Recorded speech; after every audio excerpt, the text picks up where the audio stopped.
जितने भी आप दुनिया में जितने अमीर लोग हैं ना, वो वेल्थ मल्टीप्लाइंग पे फोकस नहीं करते, वो वेल्थ प्रेजर्वेशन पे फोकस करते हैं कि मेरे पैसे कम ना हो जाए। वॉरेन बफेट क्या कहते हैं? Rule number 1, don't lose money. Rule number 2, don't forget rule number 1।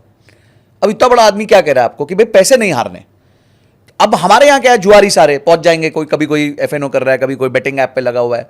मैं भी देख रहा था एक बेटिंग ऐप पे 24 करोड़ यूजर है, जो 15 साल पुरानी ऐप है, और भारत देश का स्टॉक मार्केट 100 साल से ऊपर हो गए हैं, उसमें अभी तक 17 करोड़ डीमैट अकाउंट्स है।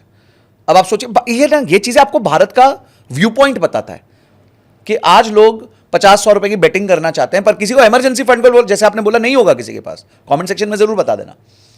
तो आपको पहले ना रिस्क को कवर करना पड़ता है जीवन में। देखिए, अगर आपको शालिनी जी पता है मेरे सारे रिस्क कवर्ड है, अगर आपके पास एक राइट हेल्थ इंश्योरेंस है, राइट लाइफ इंश्योरेंस है, राइट आपके पास एक इमरजेंसी फंड है, क्या आप में काम करने की ताकत, ऊर्जा 10 गुना नहीं हो जाएगी? क्योंकि आपको पता है मैं हर बड़े रिस्क के लिए कवर्ड हूं जिंदगी में। पर लोग यहां पे ना एकदम खतरों के खिलाड़ी हैं। उनको लगता है हमारे साथ, जैसे आपने सही बोला कि हमारी नौकरी कभी जाएगी नहीं, हेल्थ कभी खराब नहीं होगी, और मरूंगा तो मैं हूं ही नहीं। हाँ, मैं तो वो क्या कहते हो, जो 7 चिरंजीवी में 8वां हूं कि मेरे को कुछ नहीं होने वाला। हाँ। तो ऐसे नहीं होगा, आपको अपने रिस्क कवर करने पड़ेंगे, और ये तीनों बहुत सिंपल तरीके हैं तीनों रिस्क कवर करने के लिए। तो हमने 5 से 10% का इन्वेस्टमेंट गोल्ड में रखना है, ये तो बात कर ली जी। लेकिन अब 90% बचा हुआ है, तो ये 90% का फिर कहाँ क्या करना है? ये 90% ना आपके गोल्स के हिसाब से बनेगा। सो फॉर एग्जाम्पल, आपका गोल एक है कि 25 साल बाद मुझे रिटायरमेंट चाहिए, ठीक है, और रिटायरमेंट के टाइम मुझे 2 करोड़ का कॉर्पस चाहिए, तो उस हिसाब से आपको अपनी प्लानिंग करनी। अब जब देखिए, अगेन रूल बड़ा सिंपल है, risk is directly proportional to your longevity of goal, कि आपका जो गोल कितना लंबा है उसके बेसिस पे आप रिस्क ले सकते हैं। जैसे बचपन में क्या हम देखते थे कि पेरेंट्स, कोई घर में बेटी पैदा हुई तो वो क्या बोलेंगे, इसके लिए प्लॉट ले लो। क्यों? क्योंकि अगर आप प्लॉट ले लोगे तो पता है 25 साल बाद शादी होने वाली है, तो 25 साल प्लॉट को छूने की जरूरत नहीं है हमारे को। आपने इलिक्विड एसेट में डाल दिया, पर आपको पता है इसमें ग्रोथ हो जाएगी, पैसा आंख के आगे से निकल गया है, इन्वेस्टमेंट हो चुका है, तो अब हमने अपने आप को सिक्योर कर लिया, और ये जो गोल था हमारी डॉटर की मैरिज का, वो गोल इस पैसे से फुलफिल हो जाएगा। तो this is called goal based investing. अच्छा, वो ये भी करते थे कि भाई चलो एक काम करेंगे, हर महीने जाके हम 1000 रुपए का गोल्ड खरीद लेंगे, वो भी गोल्ड की एसआईपी करते थे। उनके अपने सिस्टम्स थे। मैं कहता हूं हमारे जो पूर्वज थे ना, वो ज्यादा ऑर्गेनाइज थे। अक्षय तृतीया क्या है? अक्षय तृतीया हमारे देश का सबसे बड़ा एसआईपी है, ठीक है, या फिर धनतेरस, सॉरी फॉर एग्जांपल को, धनतेरस पे भी लोग जाके गोल्ड खरीद लेते हैं, वो एसआईपी है। आपने साल में 2 बार गोल्ड खरीद लिया एक तरीके से, तो गोल्ड की एसआईपी होगी। अब अगर कोई बंदा नियमित तरीके से ये काम 40 साल से कर रहा है, सोचो उसके पास कितना गोल्ड होगा और उस गोल्ड की आज कितनी वैल्यू होगी।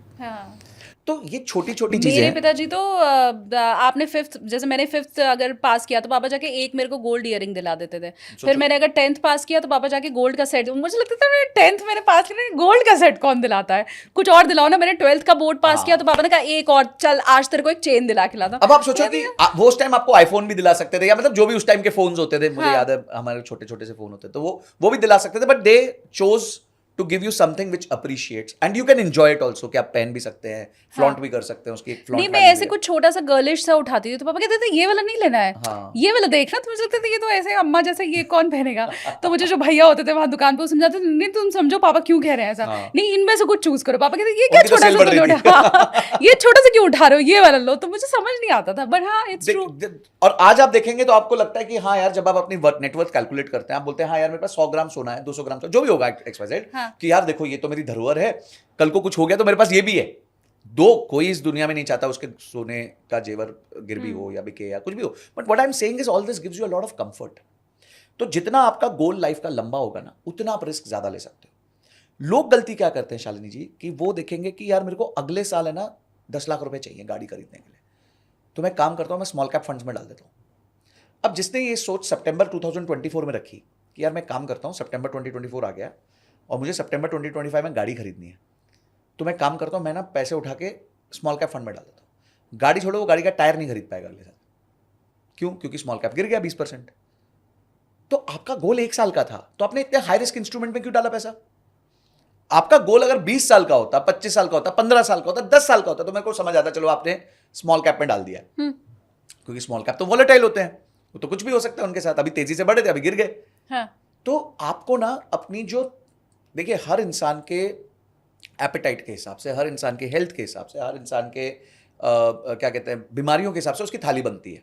आप किसी की थाली देखेंगे तो आप जनरली बता सकते हैं यार इसकी हेल्थ कैसी है, मतलब कोई भटूरे छोले खा रहा है तो समझ आती है यार, तब खा लेगा, निकाल लेगा, बच्चा पचा लेगा। पर कोई बंदा होता है जिसकी थाली बड़ी नियमित होती है।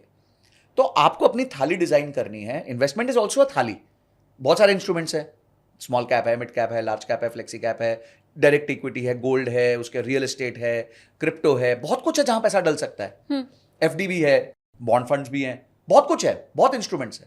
बट आपको डिजाइन करना है ना अपनी थाली को भाई।